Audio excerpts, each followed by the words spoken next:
That's a fair price. We'll put you on the tax. We'll give you $500 for your house. And everybody said no, and they did fight it all the way to the Supreme Court. And it lasted, the last people were taken out of there in around 1979. And when Peter came to Dallas, he worked with J.B. Jackson and Elsie Faye Higgins down in that area. And later, I wasn't there at that time, although I lived in Dallas, but I was like in high school. But in the 70s, that was one of the first areas that J.B. took me to show me what was going on. And I got to meet the last of the Fair Park homeowners, and that's how I met Elsie Faye Higgins and all. And you were campaign chairman for her, right? You ran Elsie Faye's council campaign, or were involved in that? Let's see, I got that wrong last time too. No, you're the one that told me that. Oh. I think they just I put saw my it name. online. I was surprised too. I'm sure that JB was the manager, and I was just a volunteer, but he probably put me down some for legal reasons or something. I can see that totally. But it would have been an honor. What I did with them was I wrote speeches and did research for Miss Higgins. And I did that I had the honor of doing that for Al Lipscomb as well. And so she ran against somebody these guys have read about a little bit, against Juanita Kraft, who was considered a figure of the establishment at the time, right? Correct. It was complicated. She lived a very long time, and in the last decade of her life, she was on the city council. But she was not a revered figure to Miss Higgins and J.B. Jackson and Al. They considered her a sellout by that time. And I guess the arc of her career path as an activist and so forth was not untypical. She had when she was young, and the battle was as clear as a bell. She headed up the youth NAACP, and that's where Diane Ragsdale got her start, and her sister Charlotte. And so she was doing the 40s and 50s, and then in the late 50s and 60s. And by the late 70s, she was a city council member, but she was kind of, past her prime, and she wasn't responding to the next generation coming behind. Mm-hmm. And so that's why I'm not taking anything away from her, but my introduction to her was someone that they wanted to move out of the way. I want people to hear that it's a complicated history, and that it's an arc that has been, as you said, it's not unfamiliar to people now. Yeah, is that the fate of all of us? Who's an activist until they die? I'm 68. But the temptation is certainly, you can see it in Al, you can see it in lots of these people. They work their tails off. And then you don't get a 401k, you don't get any retirement benefits, nothing like that. And you feel like you're owed something. And so whether it's kowtowing to the establishment to get what you want, or I don't know, you just feel like you're owed it. And if this is the only way you're going to get it, it's all right. You can skim a little off the top or whatever, or I don't know. It doesn't always go like that, from street activist to corrupt politician. I'm not saying that. I am not saying Although that is a familiar model. What's really weird about it is it's really only noticed when a black politician is corrupt. Everybody just assumes the whites got their hand in something and they're not going to get caught, basically. And you hardly have but it does happen. Like you mentioned, you probably heard of Acorn. The Rathke family pulled the till on that place for years, and to the tune of millions. Wade Rathke and his brother. What is Acorn? It was called Acorn. What is that? It was like it preceded TOP. If you can imagine TOP with a different acronym. And yeah, that's the same infrastructure. Yeah. They took it after they got involved with there was a right-wing filmmaker that made a film that made them look stupid, and then the right-wing congressman jumped on it, and that organization zeroed out, and a few years later TOP emerged. I think they probably got a better thing going now, of course. But it's not, that was not a white-based organization, but it was founded in Arkansas, and the family that kind of founded it, they were white. And that was a serious bit of embezzlement that was, Anyway. Well, I don't want to even get off on that. It's interesting because Bodart Patriots were this kind of pre-Acorn, or at least what Acorn professed to be, right? Right. Which was going into neighborhoods and organizing on a neighborhood level. And you had been radicalized by your activity against the war in Vietnam. and found Bodark Patriots how? The Bodark Patriots were really kind of like what your group. We all lived in the neighborhood, and we didn't like come into the neighborhood. We all lived there, and the way I got involved in it was when I moved into a duplex, and then I saw a protest on TV, and Charlie Young was saying all the duplexes are going to be shut down by the historic district because it's all going homeowner. And I wasn't really political at that time, and I thought, oh man, I don't want to move my refrigerator again, you know. And so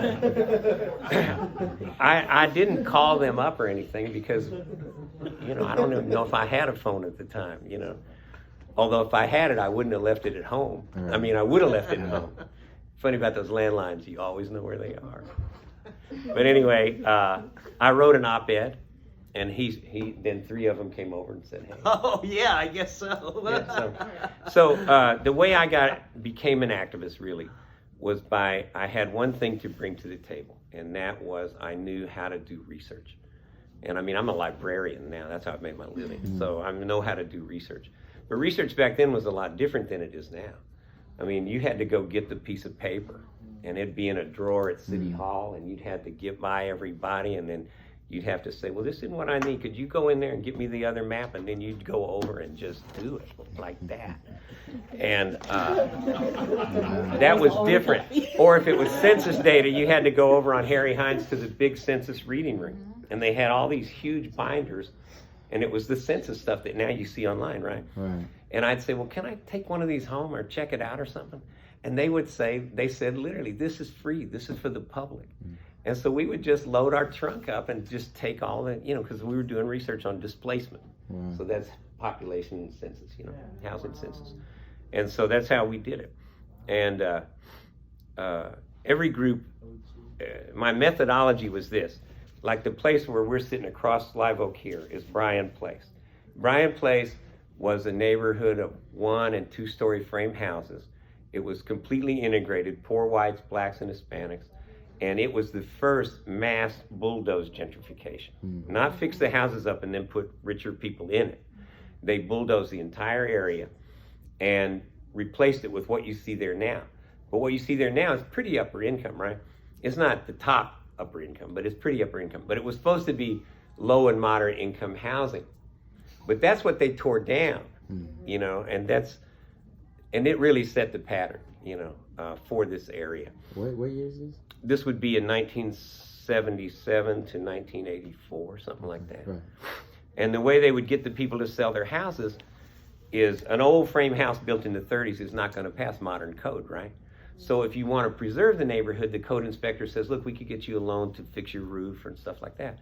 But if you want to tear that thing down, you just go in and write it up. And you say, you know, it's going to cost you a lot to fix this up, but you got 30 days to start. Well, what can I do? And then like next week, the guy from the developer comes, his representative says, I know you're getting help from the city. We can buy you out here, get you a good price, cash as is. And eventually, they got everybody out that way.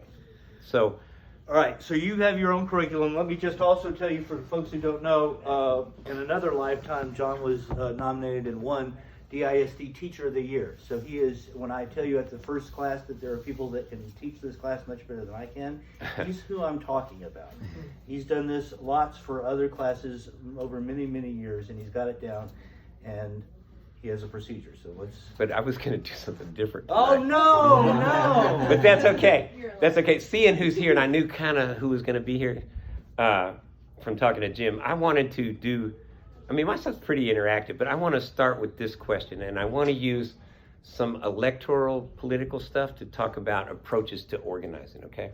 So of the 2 political parties, which one seems to be the most unified? The Republican, right? The Republican Party. Okay. Of the 2 political parties, which one seems like they have the simplest message? Like, what did Trump run on? Build the wall. What's it say on his hat? Make America great again. All right. What does it say on Hillary's hat? She didn't have one. I got a plan on my website. All right. And one reason they're the most united is if you look at the electorate. This is a 2016 electorate. About 70% of the electorate is white. About 11% is black. About 9% is Latino. Whatever's left, that's 81, 90. About 10%, all others. Not to slight anybody, but indigenous, Asian, Pacific Islanders, all others. So if you have 10 voters, basically, 7 of them are white. This is national. One's black, one's Latino, and one's something else. Okay, now, about 60% of whites are in the Republican Party. Okay, so if you take 60% of 70%, you get something here, everybody that remembers their arithmetic. You get 6 7s are 42. You get about 42%. All right, 42% of the whole. Wow. In other words, 60% of whites gives you 42% of the whole. What's Trump's approval rating been? About 42 and a little higher, right? So he's getting you occasionally you'll see like a business guy, or there'll be a black guy at his rally, And so he's not totally, but so this is the white party. And so it's not only the white party, it's the white party that has rejected the rest of the country, right? Yeah. So they're it's easy to fashion a message for them. Right. I don't want to say they all think alike, but if you go with a tax cut plus racism, that's the deal. This is for the country club whites, and this is for the rest, right? Okay. So when you have a monochrome base and a monochrome message, then that's easy to do, right? Right. And it seems like the Democrats are always so disorganized. Well, they are. Because they've got about 40% of the whites, right? Something like that. Yeah. They've got somewhere around 40% of the whites. They've got 99% of the African Americans. They've got, 80-something% of the Latinos and whatever's left. It's roughly like that.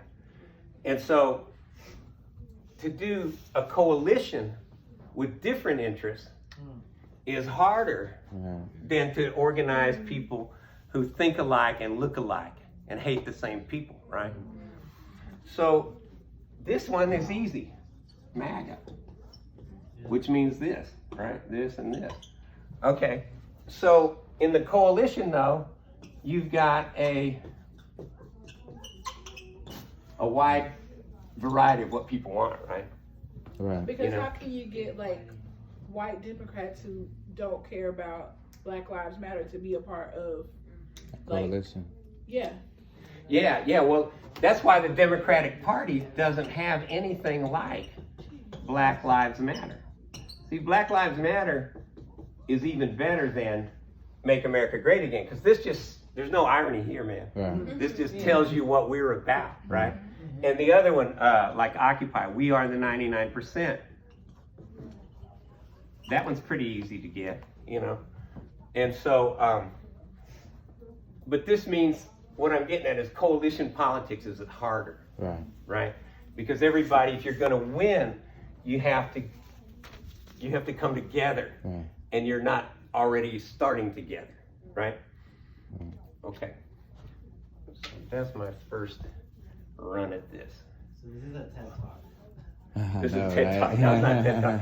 But anyway, look, if half of these guys go vote for the Greens, if 5% of these folks stay home, if these guys, for whatever reason, intimidated, don't go to the polls, and if the youth vote continues to never show up, then this coalition can't beat this one, especially if it in certain states. That's what happened, All right.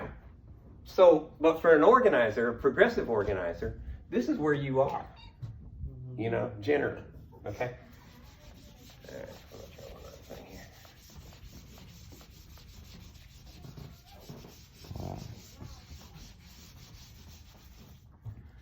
right. So, It isn't, so in other words, it isn't the overall numbers that we're lacking, it's that uniform, that unity that's hard to get. right. I mean, Trump has never, just electorally, Trump has never had more than 50%, Right. you know? And I mean, losing by 3 million votes is pretty much, you know? When John Kennedy got elected, he won by 100,000 votes. That's how close it could get, you know? All right, so I'm going to show you another couple of things here. I like these protest signs.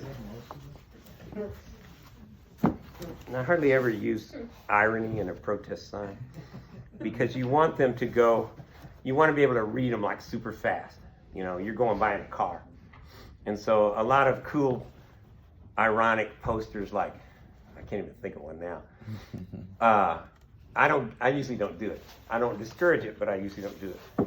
But I did get the idea for this sign from this one, which I thought was, this sums up my personal life, you know. But anyway, so get out there with a good, what do you call it, 1-inch brush and make yourself a protest sign.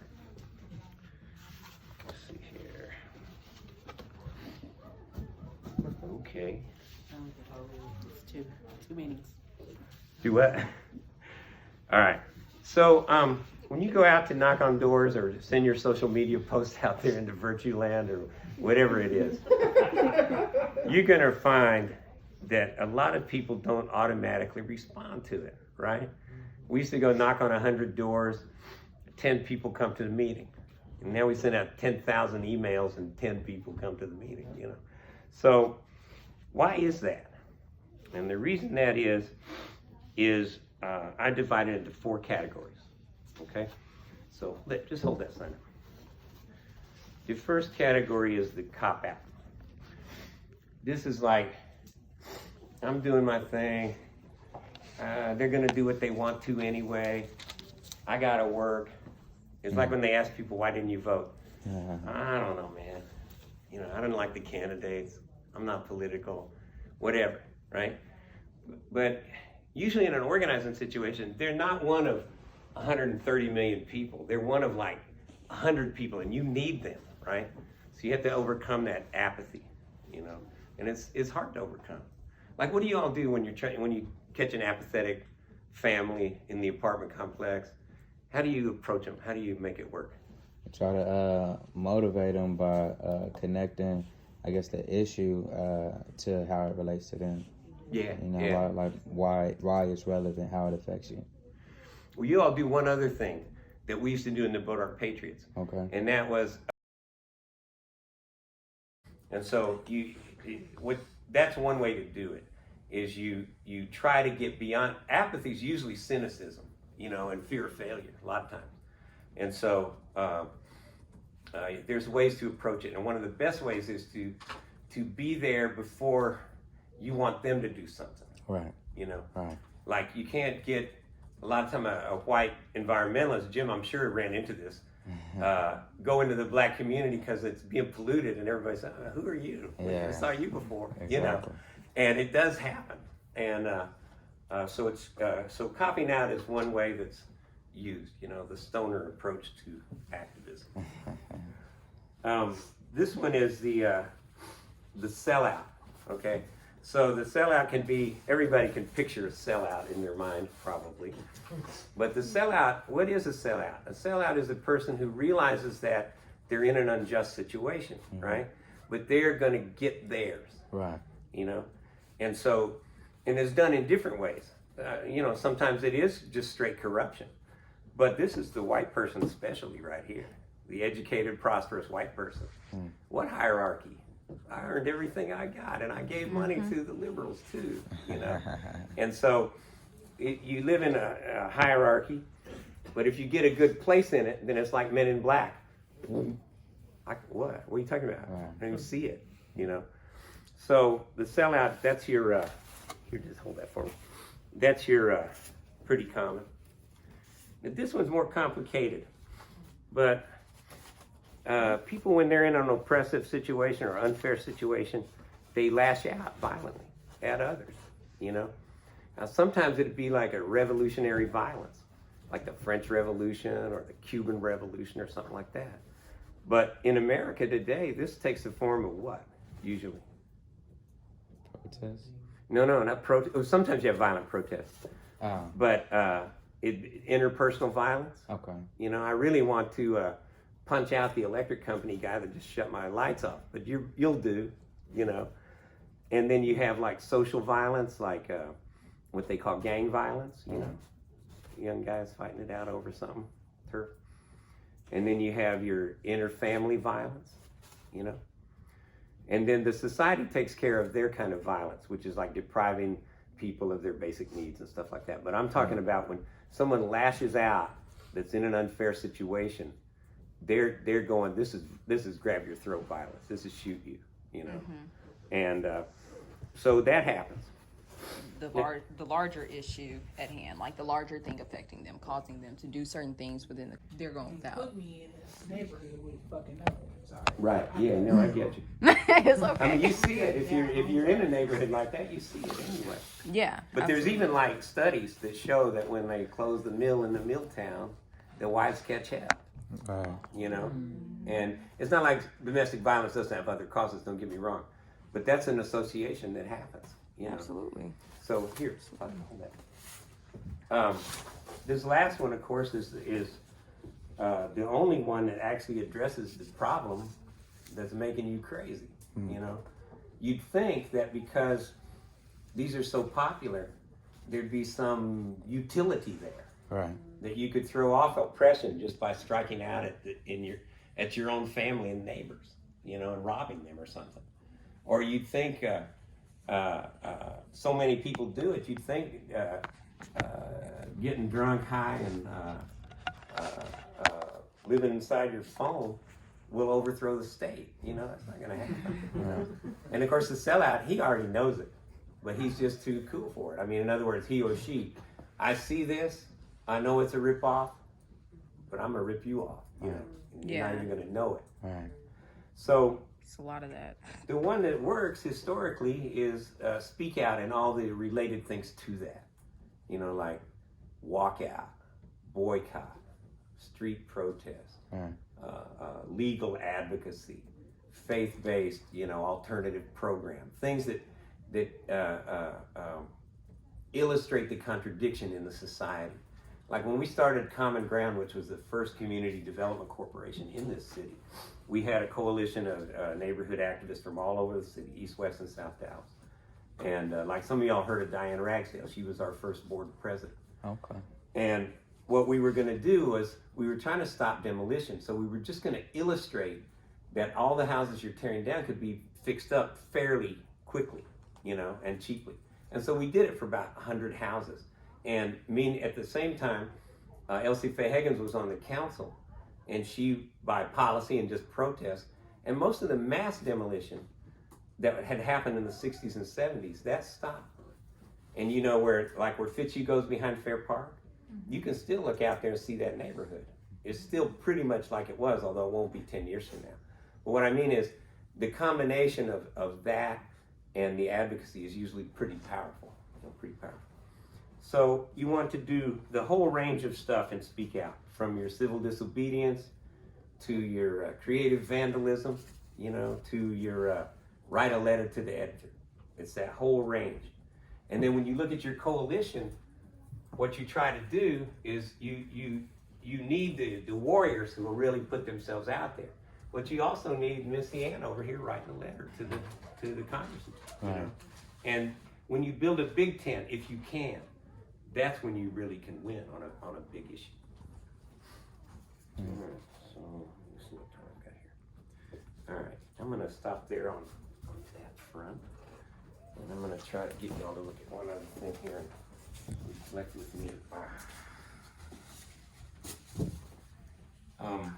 America, you know, it's like a truism. It's a divided society, right? So you can divide the country up in various ways.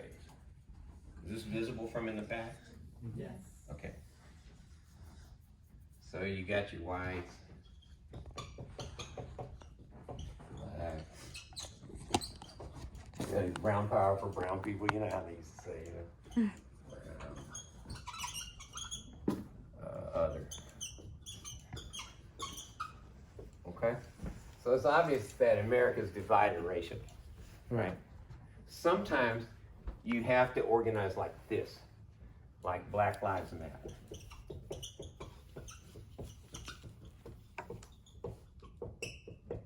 You know? And so it's racial solidarity in the face of oppression, right? But of course, whites sometimes, they've got their own racial solidarity, right? Like Wall Street. I was thinking more like the KKK. Yeah, I knew you would. I knew you were That thinking of part that. too. But this is whites organizing for money, you know? Right. WOM, whites organizing for money. And so you can organize top to bottom racially to preserve your privileges and your position in society. And so we generally consider this to be reactionary, this to be revolutionary, right? Because it's the purpose that you do it for. You know, like any tool of organizing can be used for anything, really, you know, but it's the purpose that makes it moral, you know. Okay, so the other way you can organize things is like,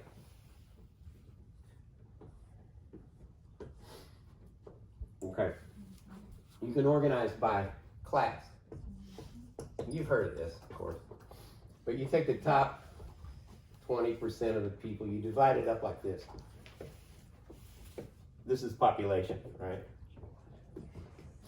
All right, so I have to look at my notes on this, I'm sorry. So if we divided all the income up into equally, then each section of the population would have 20% of the income, right? But that's not how it works. Like, this is what it looked like in 2018. These guys, the top 20%, top quintile they call it, had 52% of all the income. The next one,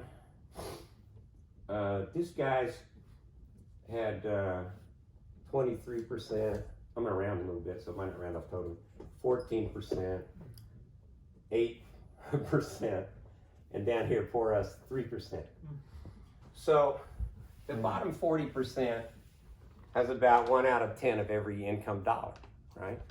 The middle class, the middle 40%, they get, they're closer to 40%, right? But at the top 20% of income, like they take all the incomes from 0 to Bill Gates, and then they do it by number. And then they find that the top 20% have half of all the annual income in the country.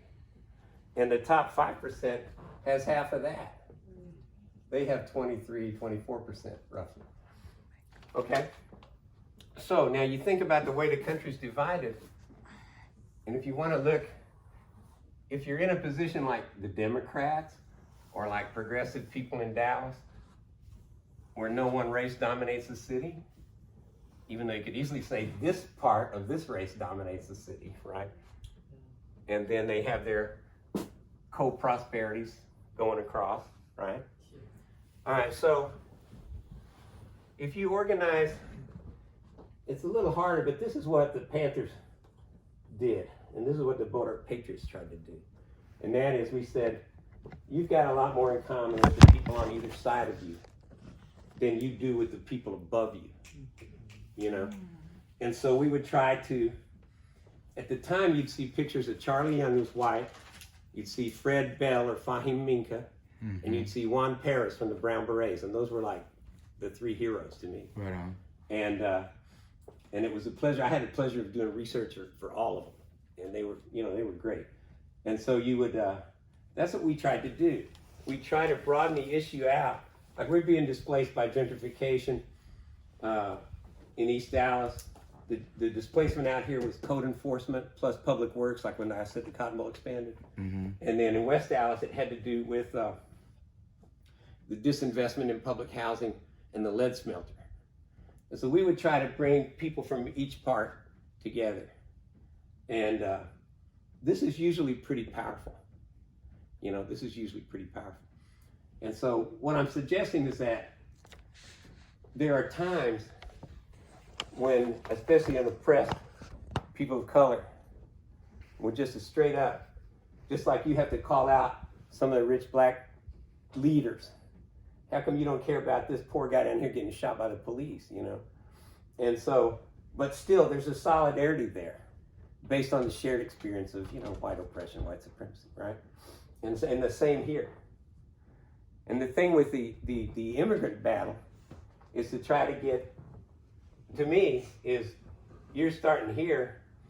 If you try to go up or down, sometimes you get more resentment, you know, and because they want to separate themselves from the illegal person, you know. Yeah. So this is usually a pretty good. And black people. Right. They Well, want to yeah, of separate course. themselves from the illegal and black people. So Yeah, it's that's like. So Y'all. what does this look like to y'all? I mean, does it make sense? It makes Definitely. sense. And it can be done. And I think it can be done. It's easier to do it when you're more radical, you know, like the radical people in each group. But it can be done when you're when you have more, you know, different incomes across. But it's harder though, because you know, like I'll say this, as a white guy, of course, man, sometimes I'm clumsy as hell. You know, I'm gonna say stupid ass things, and might not get something, you know, but I'm here. You know, I'm trying. You know, and so it gives you, it's like breadth instead of height. You know, that's all I'm saying. And this idea that like this guy has a lot more in common with the working class white and brown guy than he does with the richest person on many issues, not on all though, because of the unique experience of black people in America. I feel like it's hard to do this. Like, we can sit here and talk about this chart, but like from my experience as a Dallas native as well, throughout my entire life, everywhere I go, it's almost like every structure is still in place to keep all of these individuals, white, blacks, browns, and others, in one way or another separated. And from actually understanding each other, creating a cross-cultural awareness of each other, you know, from like where people live to where stores are located to workplace. Like, I was at work this morning, I had to walk up to these two ladies, black ladies, talking, and I'm like, do y'all not realize that our lunches are segregated? And they were like, what are you talking about? What do you mean? Literally, this side, and mind you, they all used to be on the same side working together, and then this before I got there, a certain group was like, oh, they're too loud, this department needs to go on that side of the building. That's all the news I heard. And I get into the break room and I realized that the beginning, this side that wanted the group gone to that side have their lunch first. It is nothing but white and Oriental women, and like, you know, a few brown at your job. It's at my job, and a few brown and others. And I was like, okay, found that interesting. So then I go on my lunch and I realize that it's nothing but black women in the room. And I'm sitting here like, in about 2 weeks of this passed, and I was just like, okay. So I finally asked them. They were like, oh yeah, they, you know, it's not that serious, but they are the ones that asked us to leave from over there. They said we were too loud, so they formed this whole department over here and built these desks over here for us and all this stuff. And I was like, Wow. I was like, are y'all serious? Yeah, and it's more to the story, but that's the same. I worked at Central Market, same thing happened. Like, and that was between the Latinos and the black. HR wouldn't call me back because I told them, like, there's a Latino and black issue going on in the store right now, and then the whites are just in the top office not doing anything about it. And they were like, that is not how you speak to anyone at your job. The last part of what I was going to try to share with y'all had to do with how this can come about, this kind of organizing, okay? Again, I try to use a few little props here. Oh, I forgot those. Well, anyway, I'm going to go with this thing. If you have you've got your situation here, okay? There's a lead smelter in West Dallas. It's poisoning people out there, okay? So it's a lead pollution. Everybody out there is mainly black that lives by the lead smelter, although some Latinos. Okay, the housing project is directly downwind, you know. Okay, so the people most affected in this fight are black, right? Okay, most directly impacted. All right, so I went out there to try to get people interested in housing displacement. And I was at a meeting just like this in like 1981. And they said, look, that's fine, but we're being poisoned by a lead smelter. Why don't you help us on that? Okay, so then you had one white activist over here. Okay, and so then what we did was we tried to look at the situation. So we had our problem is here, right? It's the lead company. Okay, who's our target?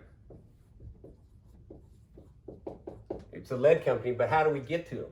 We got to go through the environmental process, right? EPA or the city.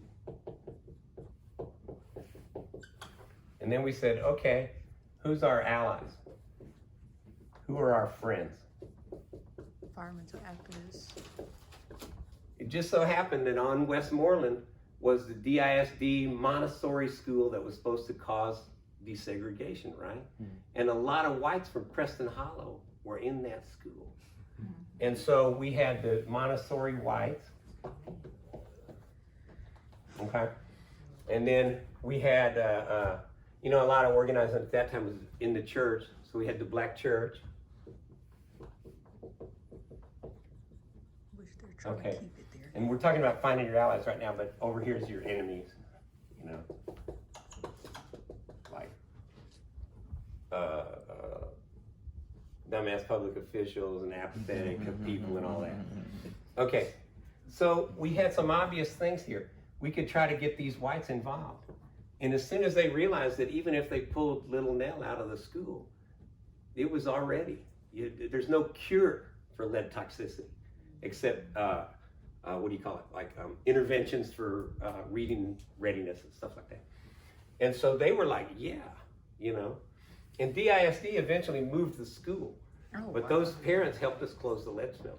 So that got some more whites in there, And then the black churches, we reached out to the Greater Dallas Community of Churches, which was kind of white, So there's a, North Dallas, Greater Dallas. what I'm getting at here, or you tell me what I'm getting at here. I guess in terms of How does this come about? Oh, okay, because basically, you're not common cause, and basically get you a broader group of support, opposed to just directly going to black people, which are the ones who are affected. But well, what you brought up with the monastery is that they're in the same community, but it's not the same. Basically, I feel like what you're getting at is this is a way to get a broader support. The monastery whites are also affected because the kids are in this community. Right, and it could be viewed as a black issue or a race issue, which in many cases it is. But to get support for it, that's a common issue or a common issue issue that affects a wider scope of people. Basically, I would say it would go back to what you mentioned earlier about like the method you use is saying like, how does this directly affect you? Right. Like, how is this your problem too? Right.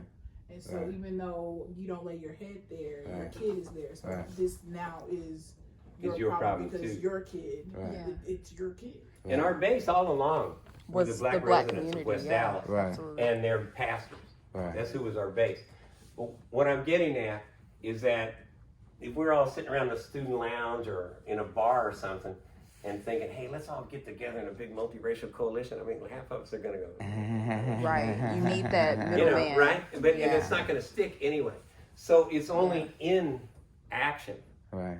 But if you realize that you're not being polluted in a rundown housing development because you've got the power in this situation, right? You're being polluted because so you go know where the power is. So you start organizing for power, and then you say, well, we could do a little better if we had some friends in this thing, Right. And then you start reaching for it. And those monastery people, they might not really directly be interested in helping black people, whatever. Oh no, but it's a great solution because they're self-filtered. Monastery white liberals, are you kidding? They not only care so much about their kids, but they're already given to the NAACP. Yeah, Well, no, it's maybe, perfect. but they might not get out there in the streets, but these people actually joined us. And they know elected officials much better than anybody else. I was does. They're just, living yeah, I was next just door about to to them. say that. They know So- them better. Right, and it also works the other way though. If Jim reads all environmental reports and finds a toxic waste site in an area and the people don't know about it, then he's going to go out there. But they might not be people that grew up on the white side of Fort Worth. They might be mainly black and poor and brown, right? Or they could be really poor whites that are out there too. Right. So he's going to go out there and he's going to try to plant this seed because he has something to bring, right? But if they've never seen him before, it might take him like 6 months to get any credibility before they realize he's not just from the city trying to bullshit them. You know? And so it's difficult to establish credibility outside of your core group, especially in a really racially polarized society. You know, where like Simon Legree is the president. You know, and so. But Just to be it can clear, done. we don't go any place we're not invited. That you can say we were invited here by Group ANA and DMD and so on. Just like Alinsky, he wouldn't go to a place until the community voted. The community group voted in favor of him coming to there. So he could say to the president and everybody else, "I got an invitation. That's why I'm here." Well, that's one thing, but I guess what I'm thinking to myself, okay, it's a slightly different approach. But I never thought of myself as a staff organizer because I never made any money being an organizer. And so I would go to somebody I knew in the area. You know, it's not like I'm going to run this thing, but it's like, hey, look, this is a toxic waste dump, and it's right in your backyard, and you may not be able to see it because it's under 6 inches of soil or something like that. But it's not.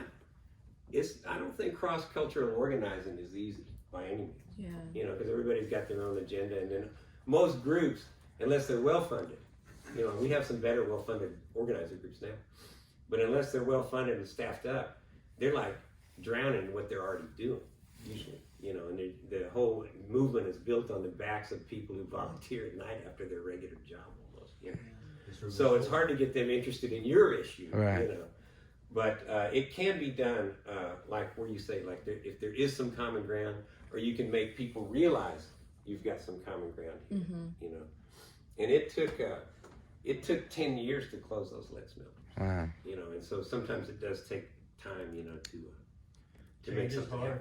So there's a PBS doc, I know we put it on the college Facebook page. It's about the original Rainbow Coalition Chicago that talks very much to this issue. And it was fantastic. Yeah, so I think it's online at the PBS site. They're streaming it. You can get access to it. I think it's about an hour long, and it's a really good examination of this, you know, black, white, brown alliance that can take place.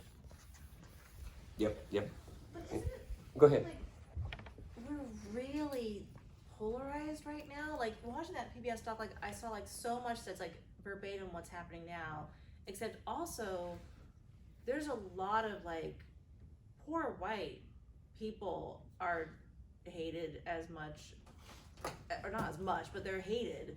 And so I've said things like, okay, stupid white guy, like I'm derogatory towards, white men quite often. I wasn't always like that. I feel like it's like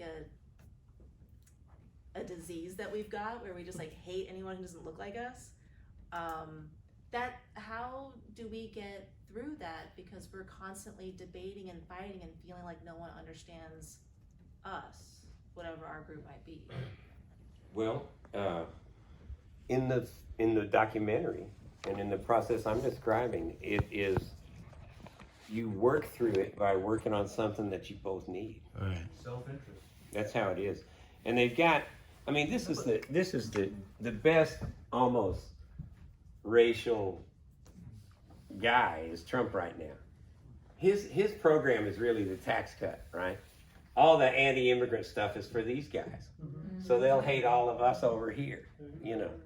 And then if he could expand the whites that are for him, he'd never even say, what have you got to lose to vote for me? You know, he'd just know he had it, you know.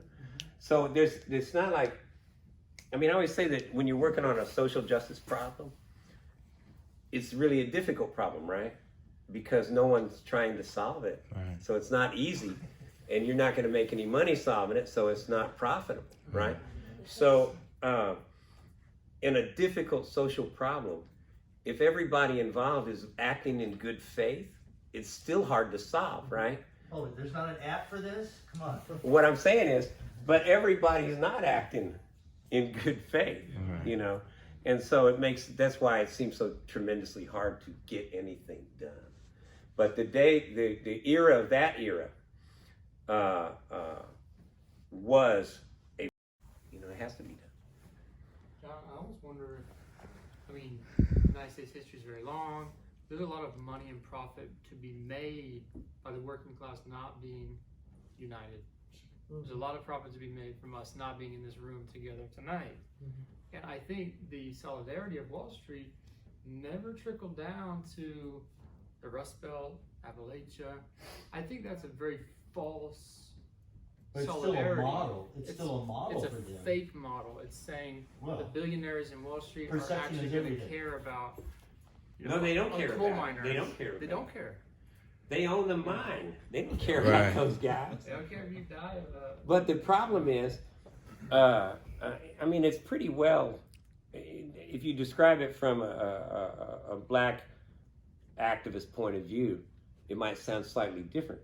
But the problem is that if you're working in the coal mine and you're unsafe and you're getting the black lung and you can barely get by in the company store and all that stuff, if you don't hate the blacks, then you're going to unite with them, you know?